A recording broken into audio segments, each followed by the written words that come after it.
Welcome to the MotUS Edge, where we celebrate business, primarily youth sports facility management, leadership, and motivation. Co-hosted by Stacy Rowe, Cole Stott, Kevin Brubaker, and Casey Jones. We are here to fill your cup with knowledge, laughter, affirmations, and comfort knowing that you're not alone. You can and will succeed with the MotUS Edge.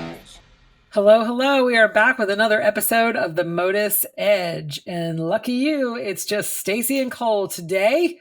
Whoop, whoop. Let's go. Yep. We're going to start taking polls on what's your favorite. The four of us, just Casey and Stacy, just Cole and Stacy. We're going to have some Kevin and Stacy episodes coming up real soon. That'd be interesting. I don't know. I think the ones with the guests are my favorite. Yeah, I think the guests are my favorite. And I think the guest with like two of us is probably the best ones. But I don't know. There's been some pretty good ones. Give us some feedback, gang, so we know what you want. Tell us, yeah. Well, we wanted to talk today about the simplicity of respect and just what is respect, what an important thing it is, and how simple it is to give it, I guess. I feel like I'm the type of person that I have grown as I've gotten older to assume positive intent, which I think is really important. That just means that, if somebody says something to you and you feel like it's kind of off-putting or you aren't sure, you assume positive intent. If you don't know them, I think that helps to kind of put you in the right frame of mind. And then I also generally feel like I try to treat everyone with respect, and be respectful of them as a person.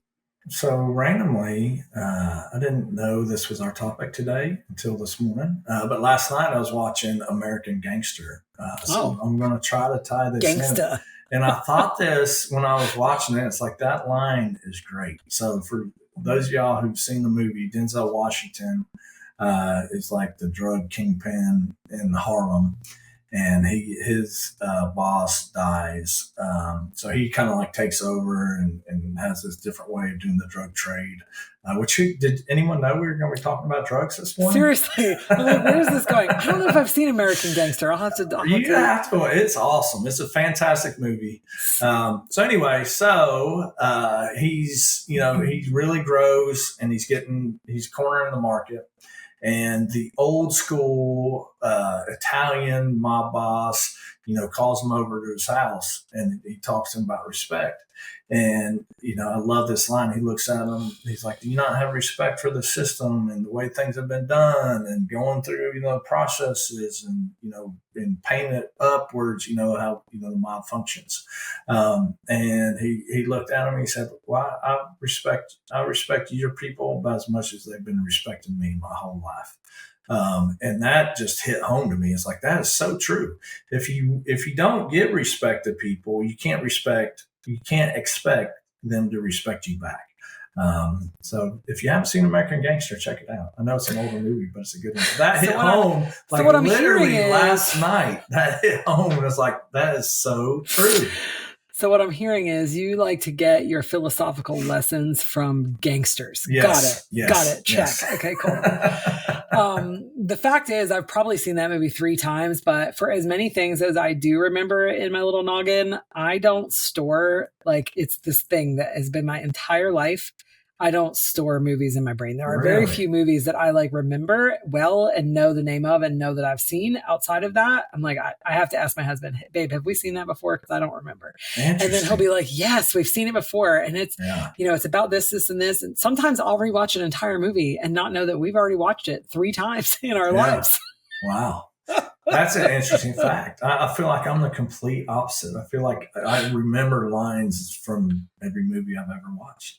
I mean, I definitely do have those things, but not every movie. No, not every movie for sure. I think that respect is, I don't know. I mean, I think respect can be viewed a lot of different ways, but I think it's all kind of to your point, I guess, about your gangsters I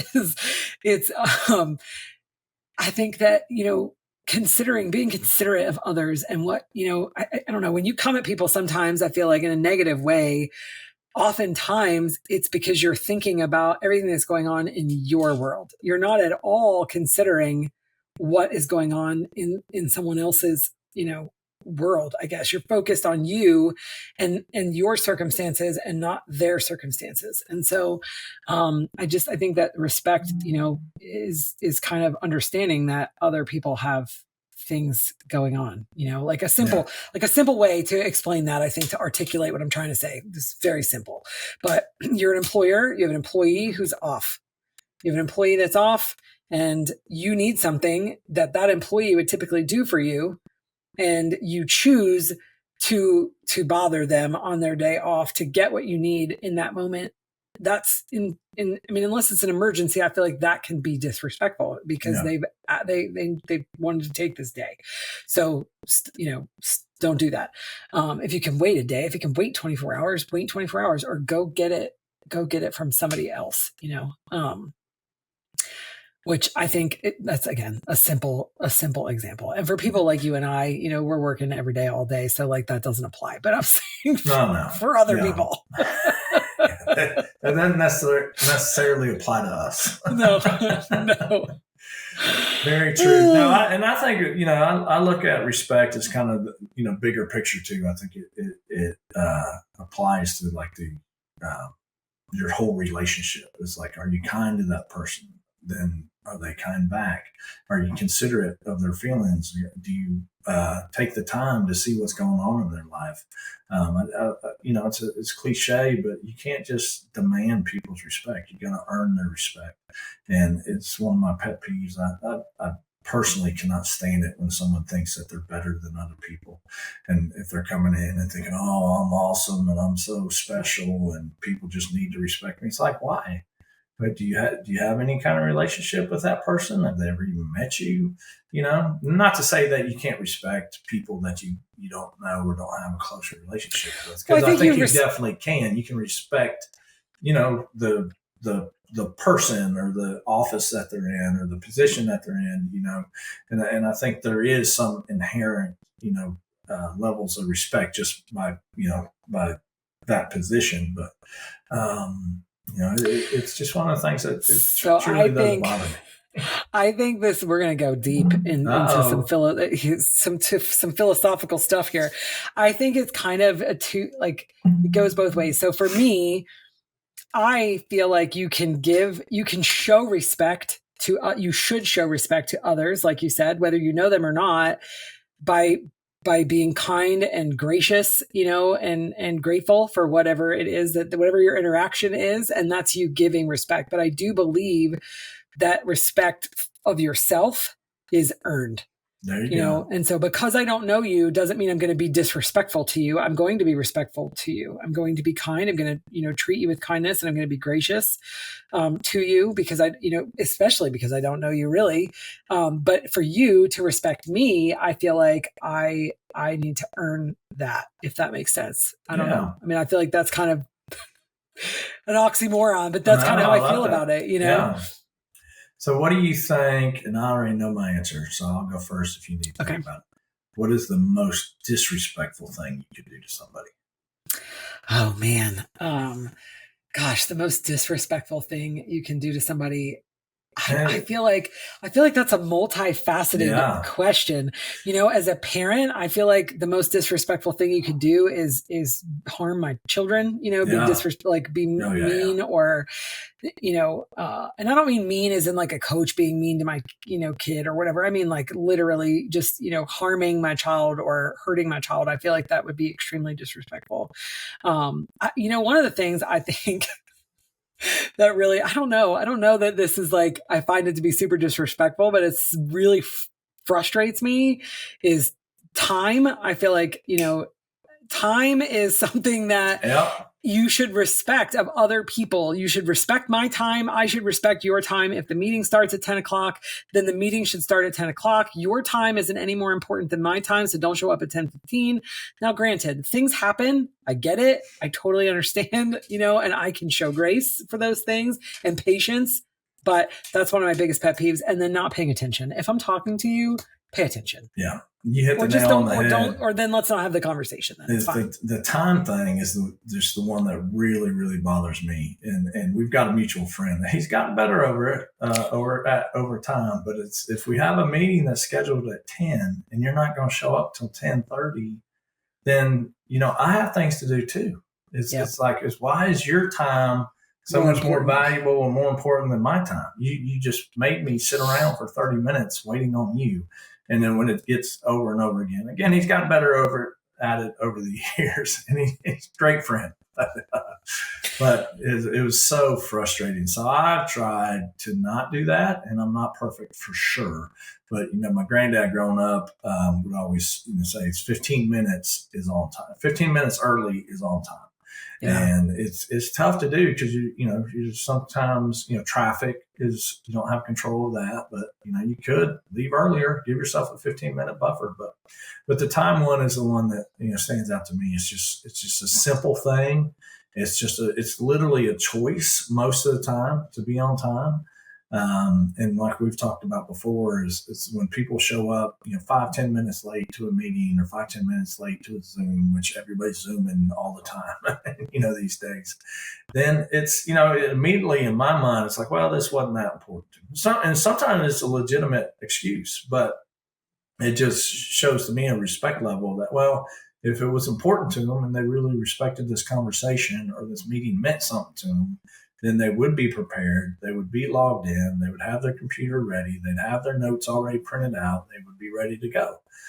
So it just kind of sets, the standard for the rest of the meeting. Yeah. One of the things, so in writing the book, one of the questions I ask everybody is their favorite quote. And I don't remember the quote, so I'm not going to do the quote justice. But essentially what the quote from one of the pioneers, and I don't remember which one, read the book, you'll see it all in there. But they said something along the lines of like, your like mess, your fire, your issue right now at the moment, like because you created this, like isn't necessarily my problem. Yeah. And I feel like that's also true, where people are like, I need this now. Well, you need it now because you just like now got to it. You've had this information, you've had this whatever to do for a month and you've just now decided to do it. And so because you now have decided to do it and you need to get it done tomorrow, you're coming to me with this sense of urgency. So I need to put all of my day on hold to do for you what you need right now. And I think that is kind of goes back to time too. That's also super frustrating and annoying and disrespectful. Yes, agreed. You're never disrespectful, Cole. What if you have these graphics for events that need updated and changed 3 times a week every day? Oh, goodness gracious. I mean, that's just that's just considered part of the job, to be honest. Yeah. I really do everything I can to try to be ahead. Like, let's not be last minute. Let's not, because it really does bother me and I get angry and then I start getting nasty and I don't like to be nasty. So now what bothers me, and this goes back to respect too, is when I have emails in my inbox that I know people can't do their job until I reply to that email. My own emails always fall further and further back and behind, but that's, to me, it's something that I try to prioritize that because I feel like it's disrespectful of that person. Is this person needs an answer or needs something from me to carry on and move forward with what they're trying to do. And if I don't give that to them, then they're just sitting, I'm sure they have other things to do, but they're just sitting there waiting on me to reply. I remember a much younger Stacy Rowe constantly, hey, did you see my email? You haven't answered to it yet. Have you read it? Yeah. And then I learned that like, if it was 3 sentences or more, yes, it was going to take him a while to read it. 100%. So I got better at how can I one word this email to get an answer right away. No, and that's maybe a flaw. But if I get a long email, man, it's there's a 50-50 chance that I actually read the entire email. I know. If it's 2 sentences, I'll read it and I'll reply and I'll be on it and I got it. 3 is the limit, though. I mean, if it pushes into 3, like it's a variable as to whether or not he's gonna get to it. Sadly true. I just think that respect is such an important thing in life. I think it's important for people to learn, and I think. One thing I have learned about myself over the years that I don't necessarily know I knew about myself, but I didn't realize how much respect like that concept meant to me until I got a little bit older in life. And I feel like I really do try to be respectful to everyone, but man, if a person is disrespectful, not actually to me, but to somebody in my circle, then you have lost my respect, and I will not, and I've learned that, and it's not I still won't be mean. I still won't be outright mean. I mean, unless you really push me over the edge, but I will basically just be like, you no longer have my respect. You don't deserve my respect. And it will take years for that person to earn my respect back. And I've learned that I can tolerate it more if they're disrespectful to me. But I mean, the mama bear claws come out if you anybody, my people, my employees, my staff, my coworkers, my family, my friends, her. Yeah. I've seen it. I love that. It's true. And that's hard. Yeah. It's what's the quote? It takes twice as long to build bridges you've burned. So once you've lost somebody's respect, it's going to take a while to get it back. Yeah, for sure. For sure. Well, some super exciting stuff to talk about today. The CX brands. We have join us at the CX brands. We have 15 awesome, great cheerleading events throughout the United States.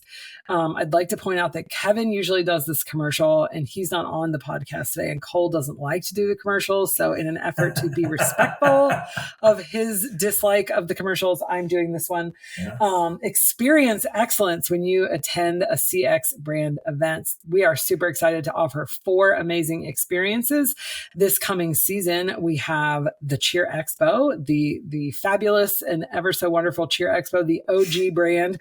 We have Excite, we have CheerX, and we have Excel. So those are our 4 brands. We've added some new cities. I'm sure I'm not going to remember them all, but we have Dallas, Houston, I think, Pigeon Forge, we've added, Hartford, Connecticut, New Orleans, Vegas. Yeah. Vegas, baby. Yes. And we're hosting the Expo grand finale in April, in the middle of April in Myrtle Beach, which is super fun and exciting. I'm kind of actually really excited to go to Myrtle Beach. I am too. I think that event's going to be awesome. It's like a little Vegas at the beach kind of, sort of. So I'm super excited about that one. And then, of course, the CX brands is part of the Prime Alliance, which is hosting the Prime All-Star Finale in Fort Lauderdale, Florida, May 9th and 10th. So we're really, really super excited and proud of the CX brands and our amazing team and all the great work that they've done to provide awesome event experiences to athletes across the country.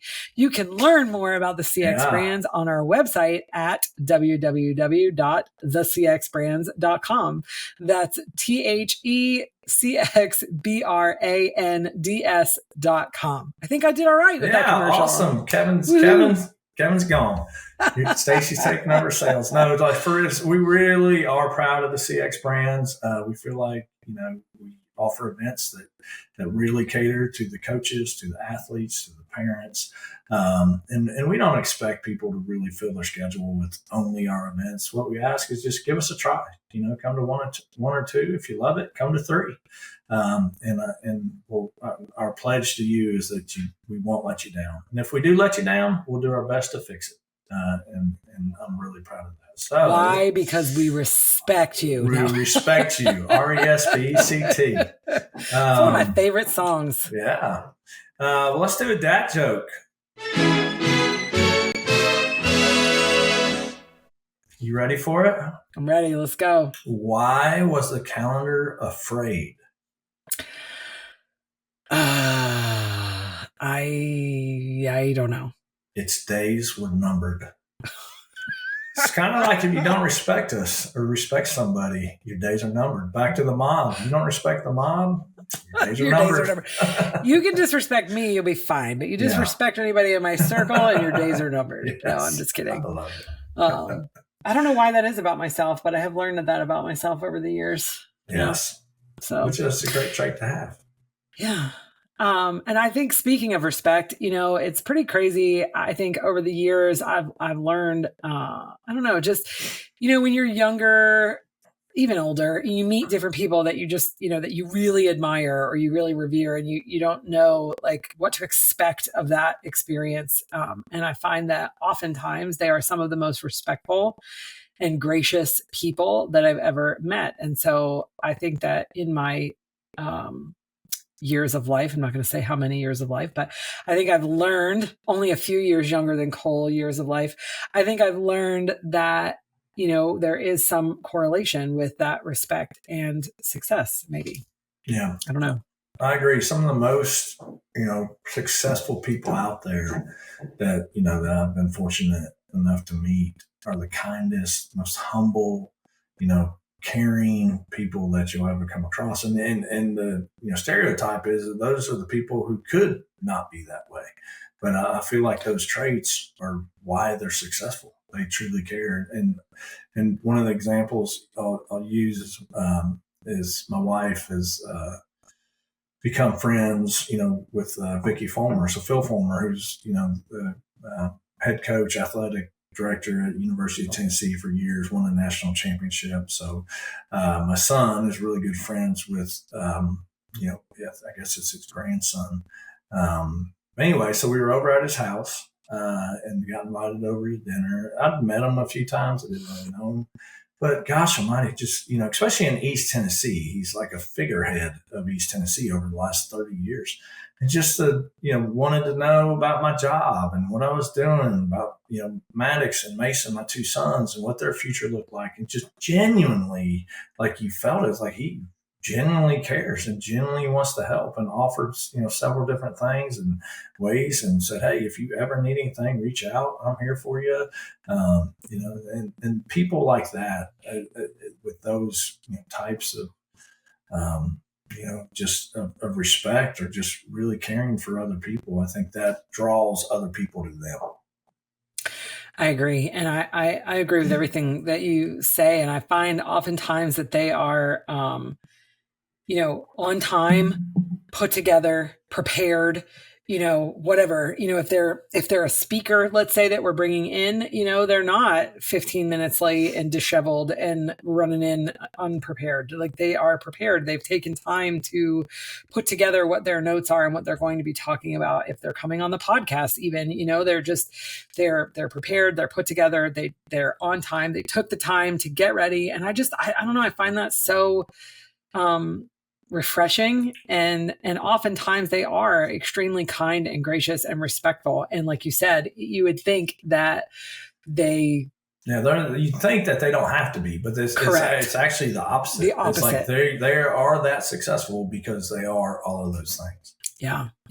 And I actually kind of feel like too that, to your point a little bit, they're great. They're so grateful. Like, they're grateful for everything. I don't know, I try to remind myself to like practice gratitude every single day. And there are definitely days where I go by and I forget, that. And the more I like find myself frustrated with things, I remind myself to go back and be grateful, because it changes your mindset. And I find that they're so grateful. And when you're done spending time with them, or your time has come to an end, whatever it is, you're just like, wow, I feel so much better for this 50 minutes that I've spent around this person. Not because I got to meet somebody that I admired, but just because they were so kind and gracious and grateful and positive and all of the things. And so I think the lesson here is to, if you want to be successful, start there. I think that's pretty simple. Absolutely. I don't know. Yeah. The simplicity of respect. That was today's episode. I love it. Yeah. Do you have anybody else that you feel like? I do. I mean, and it's one that's, obviously a figurehead in the industry. And I'll use an example. At the MotUS Business Conference last year, we were having some issues in another company, kind of a sister company to what Stacy and I have going on. And it was right in the middle of the conference. Jeff Webb was there. He was getting ready to speak. And, I was introducing him. So we were kind of sitting outside the conference. I was dealing with, text and got a phone call. And he's like, well, what's that all about? And so I explained to him what was going on, and then went in and, started. He spoke for 45 minutes, did his whole thing. And then at lunch, almost 2 hours later, he comes back. He's like, hey, I was really thinking about your problem you're having. Here's 3 different things that I would do. Take this step, take this step, take this step. Let me know if there's any other way that I can help. And I think that's awesome. Imagine how much he's got going on, how busy he is. And it wasn't a huge issue, but it was a big issue to me.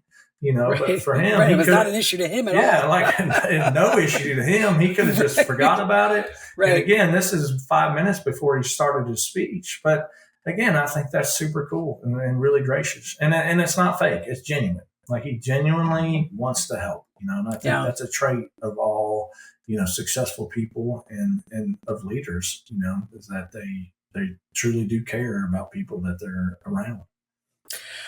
Yeah, I would agree, especially, even with him as well, like in writing the book, and I interviewed over 100 people and he was one of them. And he was so kind and gracious and took a lot of time to really talk to me and answer a lot of my questions. And throughout the process has been communicative and helpful in the whole time, and didn't need to do any of that. And I really appreciate that. I actually kind of have to say I got to give a shout out to Casey. I know we like to pick on each other a lot of times, but Casey is he's such a super respectful and kind human, I feel like, to everyone that he meets, and he's hugely successful. And I think, you and Casey and Kevin have known each other for a really long time. I feel like, but Casey and I have talked, we've only really we've known each other for a really long time too, but we've only really gotten to know each other over the last 4 or 5 years. And it was just so shocking to me, I guess, that he is as kind and gracious as he is. And that is real. Like, as, the honeymoon period of being business partners is over. He could show his true colors at this point, and he is still old faithful Casey, like the same guy every day. Yeah. I mean, he really is just, it's shocking to me, I feel like. And there's a lot of people I feel like I've met over the years in my life that are like that. Clearly, if they're disrespectful to those around me, right? I don't. Yeah. They're not part of my circle anymore. Yeah. I'm kidding. Not really. They're gone. Victor and Kristen, I feel like are another one from Top Gun. They are some of the kindest, most gracious, genuine people out there. Yep. Truly, truly good people. Yeah. Yeah. There's been a lot of people, and I think it's awesome. So again, the lesson from today's podcast is the simplicity and respect. Be kind, be gracious, be grateful. And those are good ways to start off your journey to success. Without those things, I don't know that you'll be successful. People, you see that picture of, the guy standing on top of the mountain, and, what people think success looks like. And it's like this straight, perfect line. And it's this big old wiggly, which is true. It is a big old wiggly mess. That's success. But I think that without kindness and gratitude and grace, you're going to have a much harder time being successful. And when you make it to the peak, right? When you make it to the top, right, you got to remind yourself of that too, and the humility piece. Like, just because you made it there, don't forget all the steps you took along the way and all the people that helped you get there, because 100%. There's always people working behind the scenes to help you get there. Yeah. People have short memories. That's another one of my pet peeves is, is over time, certain people, develop their own history and forget, what really got them there and the people who really got them there. And that's sad to see, and as we continue this journey, it's one thing Stacy and I have talked about. If we ever get to, a really high level of success, I hope that we never have that fall of forgetting who brought us to the point that we're at. For sure. For sure. All right. Well, today's quote is greatness happens when the person with the wild imagination collaborates with the person who knows how to get things done. Wow. Did you write that for us? You literally wrote that for us. I didn't, but I wanted to see your reaction when I read it. That's our quote. I'll come up with about 100,000 crazy ideas, and then Stacy will actually make it happen when she agrees that it's a good idea.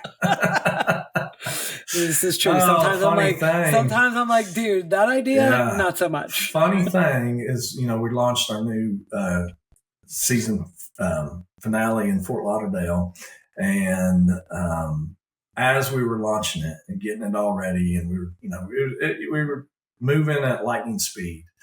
I was talking to Stacy one day. I was like, hey, so I was thinking, I think we could do this in 3 or 4 other cities as well. And I named off the cities, not to let the cat out of the bag, but I named off the cities. She's like, you're nuts. I'm out. You're crazy. I was like, I wasn't talking about it. She's like, I wasn't talking about this year. But I could see how she thought that I was talking about this year, because it's a lot of effort. We want this event to be amazing, and we're putting a lot of time and planning and trying to make it different, a unique experience, and something, fun for the athletes and parents, and not just the same old end of the season event, doing something special that really moves the needle and something different and something new. She was thinking I was saying, hey, let's do 4 more this first year. Yeah, I was ready to pack it in, gang. I was ready to pack it in. The MotUS Edge was almost done. It was over. It would have been down to 3, and then you guys would have had to figure it out on your own. Watch some YouTube videos. No, I love that quote. That's great. And I do think that they say opposites attract. I think it does take many different pieces of the puzzle, to come together to really complete it and make something successful. I agree. And I think it's one of the best things I love about, our team with the two, and it's just the 2 of us today, but with Kevin and Casey too, we all have such different personalities and different strengths that we bring to the table, and we respect each other. And I think that is important. And it's kind of what makes everything that we do work. And it's also what makes me want to strangle you guys, and you guys want to strangle me, but we get through that part of it because we always remember, that at the end of the day, it is all of our unique abilities and talents and different perspectives, especially the different perspectives that we bring to the table that make that make us special, I think. I agree.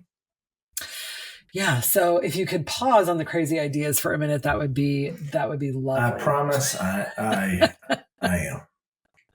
Awesome. Well, thank you guys so much for tuning in today. Be sure to follow us on YouTube at the MotUS Edge. That's also where we'll be streaming the Pioneers of All-Star Cheer book launch.